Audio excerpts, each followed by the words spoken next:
Assalamualaikum warahmatullahi wabarakatuh. Kita ketemu lagi di pertemuan 11, yaitu tentang mekanisme pasar, permintaan dan penawaran. Ternyata saya lupa ya, kalian belum belajar tentang kurva permintaan dan kurva penawaran ya. Oke, kalian baru belajar di pertemuan ini. Maaf ya, minggu lalu saya nggak ke recall, ternyata kalian kita belum bahas ini dulu. Oke. Jadi ini adalah topiknya, apa itu sih pasar ya. Terus ada permintaan itu apa, penawaran. Ini yang satu saya typo itu. Yang satu itu penawaran ya, permintaan dan penawaran. Lalu ada kegagalan pasar sama intervensi pemerintah gitu kan ya. Let's see satu-satu. Oke, apa sih permintaan dan penawaran itu? Nah, simpelnya kalau pasar kalian pasti taunya tempat ketemunya penjual sama pembeli. Yes. Simpelnya kayak gitu kan. Tapi kan gini, harus ingat yang namanya kalau karena kita pakai konteksnya adalah permintaan dan penawaran, berarti yang namanya pembeli itu akan punya kurva, namanya kurvanya kurva permintaan. Karena apa? Pembeli kalian minta barang. Lalu penjual itu mereka punya apa? Barang yang dijual kan, yang ditawarin ke orang, namanya kurva penawaran. Jadi kalau misalnya tempat ya, jadi juga pasar itu adalah pertemuan antara permintaan dan penawaran. Nah, permintaan itu apa? Penawaran itu apa? Permintaan itu adalah ya kan, keinginan. Orang tadi permintaan itu kan dari sisi pembeli. Berarti apa sih yang pengen jadi segala barang yang orang mau beli ya kan, dengan berbagai pada tingkat harga tertentu di periode tertentu. Nah, itu namanya permintaan. Jadi dari sisi ingat aja permintaan itu dari sisi pembeli. Nah, kalau penawaran kan dari sisi penjual. Berarti udah segala barang yang ingin ditawarkan atau dijual sama penjual dengan berbagai tingkat harga pada suatu periode tertentu. Itu sama ya sisinya gitu. Jadi cuma beda di pola sisinya aja. Nah, ada beberapa hal yang mempengaruhi permintaan sama penawaran. Kita bilang demand curve sama ini, kita bisa langsung breakdown aja. Nah, ini ada 8 gitu kan, hal yang mempengaruhi permintaan penawaran. Maksudnya mempengaruhinya apa? Mempengaruhi dia bentuk kurvanya akan gimana, kalau dia berubahnya kenapa. Satu, harga barang itu sendiri. Ya kan? Berarti misalnya gini, simpelnya gini. Kalau harga barangnya itu berubah, ya kan? Harga barang bisa berubah gitu kan. Itu kan bisa jadi berubah tuh permintaannya. Misalnya simpelnya gini, mungkin kenapa sih kalau di mall itu suka pada diskon akhir bulan, akhir tahun, ya kan? Karena apa? Selain mau ngabisin stok kan dia pengen dapat keuntungan kan. Nah, jadi kan kalau misalnya ternyata harga barangnya berubah, ternyata jumlah orang yang beli makin banyak. Nah, ada beberapa simpelnya contohnya gini deh. Kalau saat di rumah misalnya lagi ada diskon minyak goreng, pasti ibu-ibu kalian di rumah tuh pada nyetok. Ya enggak? Meskipun kayak misalnya diskonnya sekitar ya beda 2.000 3.000, pasti tetap pada nyetok. Itu kan ngefek di situ, namanya permintaan. Terus yang kedua adalah harga barang lain yang terkait. Ada nggak kalau misalnya harga barang lain yang jadi gini, bisa apakah misalnya gini, kita ngomongin misalnya minyak nih, minyak selain kan yang pertama kan tadi kalau harga minyaknya berubah, terus yang kedua ada nggak sih perubahan harga barang lain yang mempengaruhi penjualan minyak? Misalnya apa biasanya? Simpelannya, minyak itu nyambungnya sama apa? Perubahan apa, harga apa? Beras ya, sembako itu si 9 pokok itu pasti kalau misalnya salah satu dari 9 pokok itu berubah, itu akan mempengaruhi juga ke yang lain. Sama biasanya paketan harga minyak tuh biasanya lah, kalau ada diskon minyak pasti akan ada diskon beras gitu kan, atau gula, kopi, teh kayak gitu ya. Itu jadi gitu, harga barang yang terkait. Terus yang ketiga, tingkat pendapatan. Nah, jadi nih, kalau ada perubahan, misalnya perubahan pendapatan, misal simpelnya gini,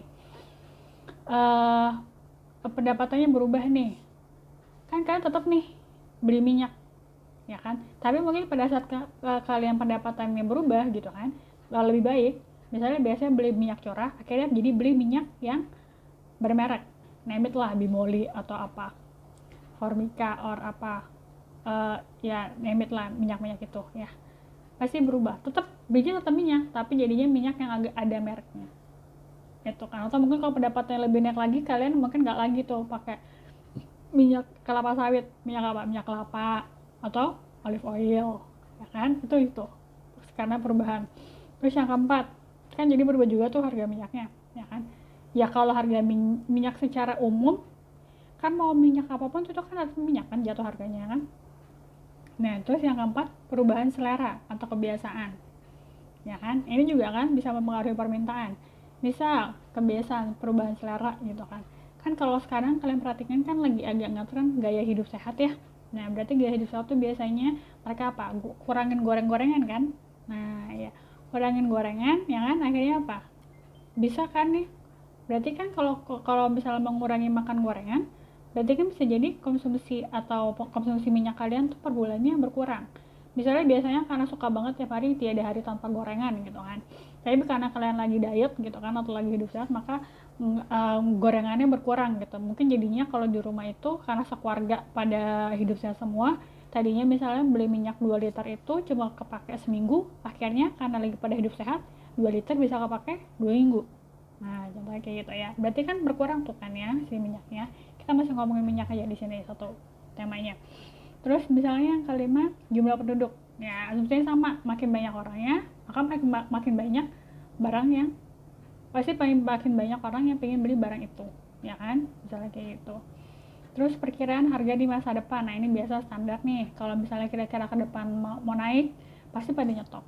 Sama lah, biasanya minyak itu kalau lagi Ramadan sama Lebaran itu pasti pada di stok kan di rumah. Karena buat apa? Goreng kacang lah, goreng rengginang lah gitu kan. Yang kayak gitu-gitu, ya kan? Terus yang ketujuh, distribusi pendapatan, ya kan? Jadi misalnya kalau distribusi pendapatan yang makin bagus, jadi misalnya baik di desa mau di kota, mau dari ujung Sumatera sampai mana, Perian Jaya gitu kan, Papua gitu kan, sama nih, nggak ada perubahan gitu kan. Semua sama distribusi pendapatannya, berarti konsumsi barang itu pun akan sama kan di mana-mana, karena harganya pun akan sama gitu kan. Terus dan yang ke-8 ini segala usaha produsen meningkatkan. Nah ini yang segala promosi yang kalian tahu, diskon apa, beli dua dapat tiga. Nah itu berarti kan usaha si penjual untuk meningkatkan itu kan, meningkatkan penjualan barangnya dia tuh. Pokoknya segala hal yang promo itu masuk juga, itu mempengaruhi permintaan. Nah jadi istilahnya kalau misalnya faktor-faktor di atas itu, isi 8 poin itu ada yang berubah, maka itu akan mempengaruhi permintaan tadi nih. Kayak misalnya ini contohnya adalah pandemik kan. Kalau kalian ingat pas kita awal-awal pandemik sekitar Maret April itu kan, masker itu kan susah banget kan nih, harganya gila-gilaan ya enggak, karena pas semua orang nyari. Yang tadinya sekotak, paling sekotak yang isi 100 itu paling harganya cuma 50.000, terus ya kan 50.000 apa ya, kalau apa 30.000, terus atau jadi harganya berapa, 100.000, 500.000. Kan apa, semua orang nyari, semua orang butuh, jadi nggak masalah. Nah itu contohnya kayak gitu ya. Nah tapi ada juga barang-barang yang dia tuh tidak kena hukum penawaran yang tadi. Hukum apa yang tadi? Jadi kalau ada yang tadi 8 faktor itu berubah, dia nggak ngefek. Kecuali prinsip yang 8 tadi itu tidak akan berpengaruh terhadap 3 tipe barang ini. Satu yaitu barang yang memiliki unsur spekulasi, ya, seperti emas, saham, sama tanah.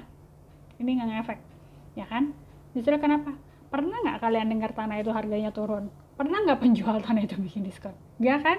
Nih, gitu. Yang ada kalau kalian ingat iklan apartemen, hari ini besok harga berubah lebih mahal, ya kan, yang kayak gitu. Atau kalaupun diskon nggak diskon sih, kayak misalnya kalian beli apartemen sekarang, nanti bonus dapat apa, dapat AC lah, dapat TV flat lah, yang kayak gitu, ya kan. Emas juga sama kan, emas itu nggak ada diskon emas, ya kan, nggak ada, ya kan, gitu. Lalu yang berikutnya barang prestis. Nah, barang prestis itu berarti barang-barang apa? Barang prestis ya, barang bergengsi. Seperti branded item, ya kan? Atau barang-barang karet, ini udah jelas lah, branded item gitu kan.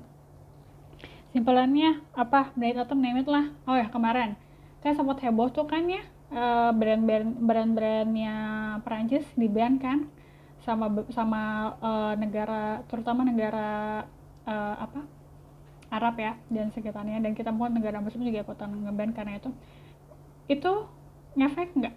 Tahu-tahu Louis Vuitton bikin diskon nggak? Nggak kan, ya kan? Tahu-tahu Chanel bikin diskon nggak? Nggak kan, gitu. Nah itu karena nggak ngefek gitu di prestis, karena di barang-barang prestis. Atau kalau tahu-tahu gitu, kalian pernah lihat nggak tuh di sini paling kalau Louis Vuitton itu paling ada toko di mana sih? Grand Indonesia, Plaza Indonesia, terus ya kan Plaza Senayan itu. Emang pernah ada diskon? Nggak ada. Barang-barang kayak gitu nggak bakal ada diskon. Justru kalau diskon orang bercuriga kan, barangnya asli apa enggak. ya kan. Nah itu barang-barang prestis itu nggak berlaku hukum yang tadi. Samanya kayak misalnya Louis Vuitton terus segitu, karena Louis Vuitton bisa gini, karena Louis Vuitton nggak diskon terus atau Chanel diskon terus Chanel jadi rame, nggak juga, ya kan. Terus yang ketiga adalah barang given. Ini yang barang given tuh apa? Barang subsidian, ya kan. Jadi yang namanya dikasih barang gratisan itu kan nggak ngefek, ya kan, di pemerintahan kan. Atau apa, BBM subsidi, pokoknya barang-barang yang gratisan itu nggak, gratisan dari pemerintah tuh nggak ngefek di situ. Jadi barang-barang bersubsidi itu nggak ngefek di hukum yang tadi, karena nggak juga, karena emang kalau udah bersubsidi kan mereka mau harga berapapun dapat dikasih gratisan kan, ya kan. Nah itu contohnya kan, harga tanah di Jakarta semakin mahal bukan hanya karena ketersediaan lahan terbatas, tapi juga karena banyak orang yang ingin beli tanah atau punya properti di Jakarta, ya kan. Nah itu yang tadi permintaan. Sekarang ke penawaran ya, sama nggak, kurang lebih agak mirip ya. Nomor 1 sama nomor 2 itu kan sama dengan yang tadi ya, berarti kan harga barang itu sendiri. Kalau harga ini berarti ingat ya, ini dari sisi penjual. Ingat tadi kan kalau permintaan itu sisi pembeli, nah kalau mana berarti sisi penjual. Penjual kan bisa kan, kalau dia bikin itu ya kan, harga barangnya itu berubah, berarti akan pengaruh tuh penawarannya akan berubah juga. Mungkin harga barang terkait, nah ini biasa gini, kalau harga barang terkait ini contoh kayak sifatnya barang komplementer. Tahu nggak barang komplementer? Barang pelengkap. Kayak misalnya sekarang apa? Pasti kalau kalian beli kopi, itu pasti akan naik gula atau krim. Meskipun sekarang udah ada kopi mix ya, tetap aja kan ya. Kalau misalnya penjualan kopi naik, pasti gula juga naik. Dan sama, teh naik, gula pasti naik. Karena itu habitnya kan, minum kopi pasti pakai gula. Teh juga pakai gula ya di situ. Contoh nomor 2. Nomor 3, perubahan faktor produksi. Yes. Nih bedanya 3 sama 4 apa? Jadi harga faktor produksi itu kayak tadi yang kita ngomongin UMR, UMP, itu kan namanya harga faktor produksi kan, karena kan human resource itu faktor produksi ya, berarti nah itu ngefek. Jadi biasanya kalau lagi ada perubahan UMP, ada perubahan UMR, itu akan berpengaruh juga mungkin terhadap penawaran harga barang itu sendiri kan. Lalu biaya produksi, nah ini juga salah satunya. Kenapa dibedain? Karena bisa jadi biaya produksi ini misalnya kalau pakai prosesnya kan, biaya produksi kan ada yang mungkin ada barang nggak pure barang lokal, ada barang dari luar, itu kan ada ongkos impor, ya kan. Ongkos impor berarti kan itu kalau kita pakai barang baku dari luar itu pasti akan ada kena namanya pajak impor kan. Nah itu akan ngefek ke biaya produksi ya. Lalu yang kelima, teknologi. Nah ini kalau misalnya perusahaan itu dia punya teknologi baru yang bikin dia bisa produktivitasnya makin efisien. Jadi dia bisa karena dia makin efisien, maka dia bisa menekan biaya produksi, maka dia bisa dapat menjual barang lebih murah atau bisa dapat margin lebih tinggi. Nah, itu kan di situ ya. Lalu jumlah pedagang sama pedagang ya, typo lagi saya. Sama jumlah penjual. Kalau semakin banyak orang yang semakin banyak pedagang menjual barang yang sama, ya kan? Biasanya kita punya bargaining power yang makin rendah. Karena kayak istilah kata kayak cek toko sebelah, silakan cek toko sebelah aja. Tapi kalau jumlah penjualnya dikit, itu bargaining power dari penjual tuh lebih gede, ya kan. Simpelnya gitu aja. Kayak gini deh dulu, awal-awal kita pandemi kan, UMKM yang ngejual masker itu kan dia banyak, nggak sekarang ya. Sekarang kan akhirnya banyak yang semua latah bikin masker kain kan. Tapi kan yang beneran bikin masker yang memang bisa dipakai itu kan yang kayak apa sih, N95 yang standarnya itu kan nggak banyak. Dulu waktu makanya mereka bisa terus harga lebih mahal di situ. Terus yang ketujuh, tujuan perusahaan juga kan itu. Jadi misalnya perusahaannya itu misalnya apa, dia mau profit oriented, berarti nyari untung segede-gedenya aja, atau perusahaannya lebih setengah-setengah, jadi bukan cuma nyari untung tapi juga ngebantu masyarakat, yang kayak gitu juga ngefek lah. Lalu kebijakan pemerintah ini biasalah, kalau pemerintah either misalnya terkait sama pajak, terkait sama subsidi, ya kan. Misalnya kenapa pemerintah suka ngasih namanya ada subsidi pajak buat perusahaan UMKM gitu kan, yang kayak gitu ya. Nah jadi kalau faktor ke-8 tadi, faktor itu berubah, itu akan mempengaruhi permintaan. Nah itu contohnya ya tadi contoh nomor 2. Waktu pandemi kan selain masker juga jadi high demand, apalagi hand sanitizer, ya kan. Hand sanitizer kan juga akan jadi high demand. Terus sekarang saya yakin waktu itu juga pada saat pandemi tuh yang naik tuh adalah hand sanitizer. Terus kan semua akhirnya pada lata kan bikin hand sanitizer, segala brand, bahkan brand kosmetik tuh bikin hand sanitizer gitu kan. Hand sanitizer, bikin masker, terus bikin yang hand sanitizer tapi yang spray, terus yang itulah yang itu macam-macam. Karena demi apa? Biar semua orang pada bikin, soalnya kan waktu tuh yang bikin masih dikit, akhirnya kan harganya gila-gilaan gitu ya. Nah, terus ada juga kadang terjadi kegagalan pasar. Maksudnya apa? Jadi gini, idealnya itu kan yang namanya harga itu kebentuk antara dua orang ya, penjual sama pembeli. Kalau kalian ke pasar kan tawar-tawaran antara penjual sama pembeli. Nah, tapi kalau kita ngomongin pasar yang lebih global itu bisa namanya terjadi kegagalan pasar. Jadi misalnya kegagalan pasar apa? Jadi harga yang terjadi nih bukan semata-mata interaksi antara penjual sama pembeli, ya kan? Jadi nggak pure cuma antara penjual sama pembeli doang, tapi ada hal yang lain gitu kan. Kenapa bisa terjadi kegagalan pasar? Satu, informasinya nggak sempurna. Apa? Misalnya pembeli cuma tahu ini doang, penjual tahu apa gitu kan. Informasinya nggak sempurna. Jadi ada hal-hal yang dua-duanya tuh ada yang sama-sama nggak tahu, ada yang satu tahu, satu nggak tahu. Itu bisa menjadikan kegagalan pasar. Ya kayak misalnya ngebohongin aja, ya besok nih harganya, besok nanti barangnya susah loh bu, yang kayak gini, akhirnya nggak masalah bayar lebih mahal demi daripada nanti dapat barangnya takutnya susah, ya kan, yang kayak gitu. Ya kayak waktu itulah zaman kita awal pandemi kan, orang kan harga masker 500.000 kan juga dibeli kan, karena dengan asumsi kan susah, nanti nggak tahu nanti ada lagi apa enggak tuh, padahal mereka butuh yang kayak gitu kan. Itu kan padahal kan sebenarnya tahu kan ada, mereka punya stok aja kan, sengaja kan ada pengumpulannya kan. Terus yang kedua, daya monopoli. Nah, monopoli itu gimana tadi ya, nyambung sama hal yang mempengaruhi penawaran. Semakin dikit penjual, maka penjual itu lebih punya kuasa untuk nentuin harga. Kayak misalnya apa? Bensin, ya kan? Bensin itu ada berapa sih yang menjual bensin di sini di Indonesia? Pertamina, terus apa lagi? Petronas, terus apa lagi? Shell. 3 doang pemainnya, ya nggak? Ada 3 doang pemainnya, mayoritas dikuasain Pertamina pula. Jadi kalau kayak gitu apa? Nggak bakal bisa saing-saingan harga-harga banget, beda lah kayak harga cabai gitu kan. Beda lah kayak harga baju, nggak bisa kayak gitu kan. Si persaingan antara ketiga juga nggak bisa terlalu parah. Misalnya yang kayak banding harganya jauh banget gitu, beda harga antara Pertalite di Pertamina sama di Shell sama di Petronas tuh ternyata beda aja. Enggak, paling bedanya juga nggak signifikan kan biasanya. Saya nggak tahu sih, saya nggak pakai kendaraan. Terus yang ketiga ada namanya eksternalitas. Nah ini apa? Jadi sebenarnya ada akibat buruk dari proses produksi seperti limbah yang kalau nggak dikelola dengan baik itu akan menimbulkan efek ekonomi. Simpelnya apa? Kasus lumpur lapindo, ya kan? Lumpur lapindo itu sampai sekarang kan masih keluar, dan akhirnya dia apa? Dia sudah menenggelamkan berapa desa? 2 atau 3 desa, ya kan? Dengan 2-3 desa itu ditenggelamkan sama lumpur lapindo, itu ada coba efeknya. Itu ada berapa lahan pertanian di situ yang pertama. Terus yang kedua ada berapa rumah tangga di situ yang karena dampaknya di situ.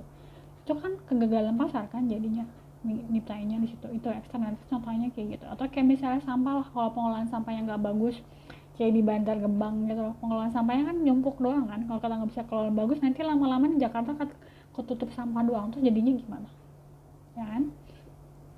Yang keempat, kayak gitu adalah barang publik. Nah ini kalau barang publik ini dia nggak bisa tuh ngefek antara penjual sama pembeli.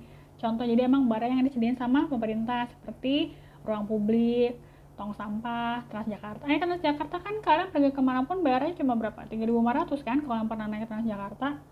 Ya nggak? Padahal dari ujung ke ujung, kayak misalnya kalian dari Menanek dari Pasar Minggu kalian mau kemana? Kelapa Gading. Tetap aja 3.500 meskipun mesti ganti transit berapa kali. Coba kalau kalian bandingin sama kalian naik Grab gitu kan, mau Grab car atau Grab bike, nggak mungkin lah 3.500 kan. Nah itu jadi nggak berlaku.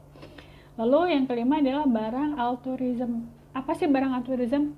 Ini nggak, itu barang yang ketersediaannya berdasarkan sukarela, ya kan? Seperti darah atau ginjal, donor ginjal. Emang kalau kalian donor darah tuh nih saya lebih murah, misalnya per milinya berapa, 10.000 gitu kan? Enggak kan, karena orang apa, donor darah itu kan sukarela, nggak dibayar kan. Ya paling kalau kalian donor dapat lah goodie bag isinya cuma paling susu sama biskuit, ya kan. Tapi kan nggak kayak gitu juga kan, misalnya tau-tau ada yang kecelakaan gitu kan, terus butuh darah O, terus ada 5 darah O gitu kan, terus pada jual mahal-mahalan kan enggak juga, bukannya makin mahal makin bagus, enggak, kan enggak kayak gitu ya. Sama seperti ginjal lah, meskipun sekarang kan kita tahu ya bahwa ada jual beli organ ya itu di black market, tapi kan kita itu di off the, tidak bisa dijelaskan secara ekonomi atau secara mekanisme pasarnya itu nggak bisa dijelaskan kalau yang kayak gitu ya. Nah ini adalah si bagan dari kurva permintaan dan penawaran. Ingat ya, D itu apa? Demand curve ya, kurva permintaan. Ingat dari sisi apa? Pembeli. S itu adalah kurva penawaran. Ingat, lihat tuh, kalau di demand curve itu kan semakin banyak barang, maka harganya, kalau nih, lihat bentuknya kan dia gitu ya. Berarti gini, berarti kan kalau misalnya, maksudnya gini, kalau perhatikan saat barangnya makin mahal, maka yang beli makin dikit. Ya. Ingat, makanya dia di titik atas ya. Nah, sedangkan kalau dari sisi pembeli itu, kalau sisi penjual kan maunya saat dia harga barangnya tinggi, yang beli juga banyak, tapi kan enggak kan. Akhirnya ketemu di tengah-tengah itu, pertemuan tawar-tawaran itu akhirnya namanya market equilibrium. Ya. Nah, lalu kan tadi kita tahu ada namanya kegagalan pasar. Nah, untuk menanggulangi masalah kegagalan pasar itu, terutama imperfect information atau informasi yang tidak sempurna itu, maka harus ada namanya intervensi dari pemerintah. Tujuannya apa? Nah, ini tujuan bisa dibaca tuh. Satu, biar semua orang tuh tidak tereksploitasi, haknya sama, perekonomiannya tumbuh, lalu tidak ada praktek monopoli, ya kan? Terus tersedia barang publik untuk semuanya. Terus mengawasi tadi eksternalitas kan, masalah limbah itu diawasi sama pemerintah, jadi tidak akan merugikan. Makanya kan ada namanya Kementerian Lingkungan Hidup, ada undang-undangnya juga yang mengatur masalah limbah dan pengelolaan tanah. Itu juga sebenarnya ya masuklah di situ. Kalau kalian hal ini juga sebenarnya masuk ke dalam si Omnibus Law kemarin ya. Di revisinya itu ada beberapa hal kenapa akhirnya di demo, karena dinilai sama para aktivis lingkungan itu ada beberapa pasal yang bisa merugikan, menimbulkan efek eksternalitas gitu kan, menimbulkan masyarakat umum di situ. Nah, ini adalah beberapa strategi pemerintah yang biasa dilakukan pemerintah dalam mempengaruhi pasar, yaitu satu, pemerintah bisa melakukan namanya kontrol harga, ya kan? Kontrol harga gimana? Bisa 3 poin ya. Satu, penetapan. Jadi harga dasar. Nah, jadi menetapin nih harga minimumnya berapa? Oh, segini. Itu kalau namanya floor price, jadi pemerintah netapin harga minimum kayak tadi, kayak UMP kan ada namanya upah minimum. Kalau di atas minimum boleh nggak? Ya boleh banget, tapi di bawah minimum tidak boleh gitu ya, UMP gitu kan. Terus yang kedua adalah harga tertinggi, jadi harga paling mahal cuma boleh berapa. Ini biasanya pemerintah akan ngatur ini kalau untuk harga barang-barang sembako ya kan. Kalau misalnya minyak udah mau harganya berapa, cabai udah berapa, tuh pasti pemerintah intervensi biar harganya nggak terlalu tinggi ya kan gitu. Kayak misalnya kemarin apa sih waktu kita sempat ngomongin masker itu kan, paling nggak ada harga maksimum itu masker tuh berapa. Vaksin lah, kita nih bentar lagi mau vaksin, yang mau ada bersiaplah vaksin COVID kan, itu kan ada menetapkan kan batas maksimal itu vaksin berapa, atau kalau yang mau tes CPR itu maksimal itu harganya berapa, 900.000, 700.000 lah, itu contoh itu penetapan harga tinggi. Lalu yang ketiga kuota, pembatasan produksi. Nah itu jadi misalnya kan salah satu hal yang bikin harga barang itu naik atau turun kalau misalnya stok di pasarnya itu kurang. Maka itu pemerintah kan kenapa ada Bulog itu suka nyetok, ngambil impor beras atau impor kedelai untuk biar harga misalnya tempe atau tahu tidak mahal kayak gitu. Pembatasan kuota ya produksi. Lalu yang kedua juga ada dari pajak subsidi, juga bisa ngefek dari situ ya kan, subsidi pemerintah, pajak juga, tarif sama kuota. Nah ini terutama untuk masalah barang impor sama ekspor ya, jadi kebijakan proteksi memperlakukan jadi pajak impor sama ada kuota impor itu adalah pembatasan jumlah berapa sih yang boleh diimpor gitu kan. Terus tarif impor juga kan, pajak impor berapa sih. Biasanya kalau setahu saya itu barang-barang impor itu terutama barang-barang yang mahal tuh, yang luxurious itu, yang tadi masuk yang barang prestis itu dia pajaknya lebih tinggi, beda. Jadi kalau pada barang yang ini barangnya misalnya barang produksi gitu kan, bahan baku, itu mereka pajaknya nggak akan itu akan lebih rendah ketimbang kayak misalnya barang yang luxurious gitu. Makanya kalau kenapa sih misalnya waktu awal gini deh simpelnya, kalian yang pada suka pakai kosmetik Korea itulah, name it lah, Innisfree or teman-temannya itu Kenapa harga beli di Indonesia sama harga beli di Korea lebih mahal di Indonesia? Karena harus bayar tarif impor, pajak impornya gitu. Ya, karena itu seperti itu. Ya, saya rasa itu untuk pertemuan di sebelah sini kita ngomongin pasar sama mekanisme kebijakan permintaan dan penawaran. Pertanyaan diskusi, saya pikir saya nggak ada yang perlu diskusiin, kecuali kalau ada yang mau ditanyain silakan ditanyakan saja. Oke, terima kasih. Assalamualaikum warahmatullahi wabarakatuh.